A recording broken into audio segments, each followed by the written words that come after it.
Before I became a mum, everyone warned me that I was going to lose myself. And 8 months later, I can honestly say that is not my experience at all. Hello, and welcome back to Journey to You, a podcast where we discuss all things self development.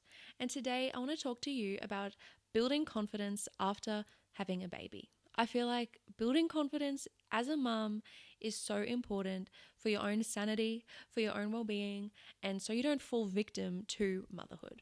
And so I'd love to help you by telling you what's helped me throughout these last 8 months. So, an example of someone who has lost themselves to motherhood or fallen victim to it is Debbie Gallagher from Shameless, and comparing her to Fiona Gallagher from Shameless, if you've seen the TV show. If you haven't seen the TV show, I'm sorry, there's spoilers coming up. They become mums. Debbie Gallagher becomes a victim to motherhood. She uses her child thinking that the child will fill a void within her, and then she weaponizes her victimhood of being a mother by trying to get Fiona and her family members and all these other people to look after her baby, and it just backfires everything. Whereas then Fiona Gallagher, who has a baby, she still has her boundaries. She still practices self-care. She still is pursuing her own goals separate to being a caregiver. And she ends up being a much better mother, even though there seems to be stigma for some reason in the world about self-care and selfishness going hand in hand, especially as parents. That is not the case. You can still look after yourself for the well-being of your child. And honestly, a happy home is a happy baby. And if you are not happy, that's not good for your baby. So here's what's helped me. After I had a baby, I lost confidence in so many areas, in my body, in my personality, in my ability as a mother. You have a baby and all of a sudden you have this person that is reliant on you for everything, and you're thinking, I don't have any qualifications for this. The way that I have built confidence these past 8 months is by listening to my emotions. And what I mean by that is when you feel emotion towards something, say, for example, 8 weeks postpartum, I decided I was going to get into running. And I really felt this strong emotional pull towards that. I thought it was the right thing to do. I was now a runner. I bought the shoes. I started running and loved it for a few weeks. And then I decided I didn't love it anymore. And I followed that emotion when it came to running, and it lasted a while. And because I followed that nudge, I was able to build confidence with myself a little bit that I was doing what was aligned at the time. Listening to your emotions will tell you where to go.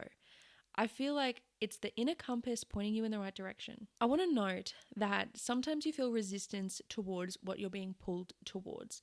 So it may not be as easy as, what do I want to do? And doing that.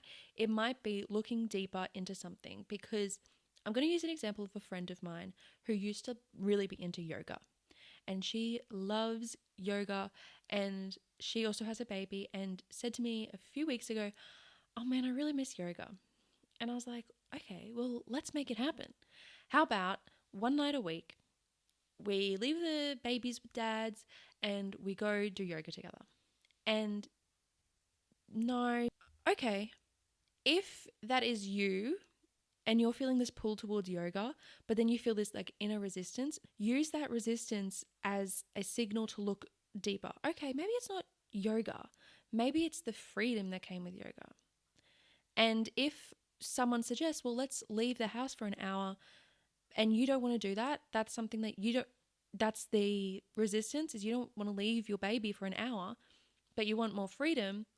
How about you organize for your partner to take the baby for a walk for 15 minutes after he gets home from work? Because sometimes it isn't as easy as you miss yoga, so you need to do yoga. It could be you miss yoga and that's your emotions telling you that you miss alone time or fresh air. And then you can use that as the compass to know where to work towards. So for me, I really got into running and I became a runner. And That was my new personality for the few weeks that it lasted. And after a while, I stopped liking it. I knew that I was no longer aligned with wanting to become a runner because running no longer excited me. But it wasn't that I had resistance towards running. I could still do it. I still did it a few times, but it just no longer brought that spark. And so maybe at the time, what running brought me, because I don't think that anything is ever wasted, I feel like every experience happens for a reason. Maybe what I needed at the time and what that inner compass was telling me to do with the running was to get out of the house, to get some fresh air. And the running actually coincided with the time that my partner went back to work.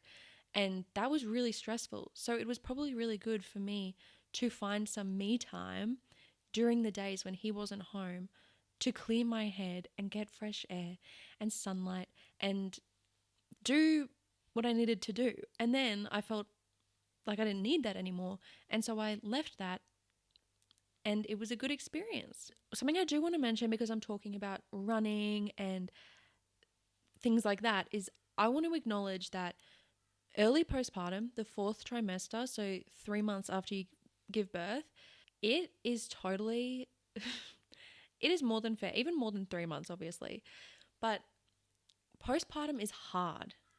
And sometimes what you need for building confidence isn't a extra curricular activity that you do by yourself.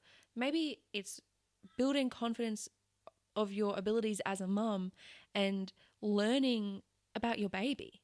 Oh my goodness, after I had a baby, the first few weeks were horrible. They were beautiful at the same time, and two things can exist at once, but it was really, really hard. But that's the reality of postpartum. Don't be tricked by the media who feeds you the videos of the mums 2 weeks postpartum at the gym eating nothing but salads and no cares in the world, because that's not the reality for most people. And finding me time the earlier in postpartum is, I believe, harder than once you know your baby. You can build confidence in this phase just by listening to what you need. And if what you need is time to recover, then that's what you need. And that is, by listening to that, you are still building trust with yourself. I have spent the last couple months just doing random things that have brought me joy. It's trusting those things and trusting timing as well. So I can honestly say I've gotten more confidence since being a mum than I was ever before being a mum. Even though I know that I don't look how I used to look, but I'm working towards becoming a healthy, sexy version of myself as well. So I have the confidence because I know that I'm doing something about it and working towards that. The more that you get in touch with your inner compass, the more you'll trust that this is the right time to do something. And if you're listening to this and thinking, this is my time to do something, do it. And there's no shame if you stop. And don't feel guilt around that. Know that that is part of the journey, and build that confidence with yourself that you will listen to your inner compass. And from that, confidence falls into place. And then once confidence is in place, so many other things are. And as I said earlier, nothing is wasted. Everything that you do that is positive and makes you happy and ignites your spark is for a reason. That's all I have to say for today. If you have any questions or anything like that, message me, comment, do your thing, and I will get back to you. And thank you so much for being here.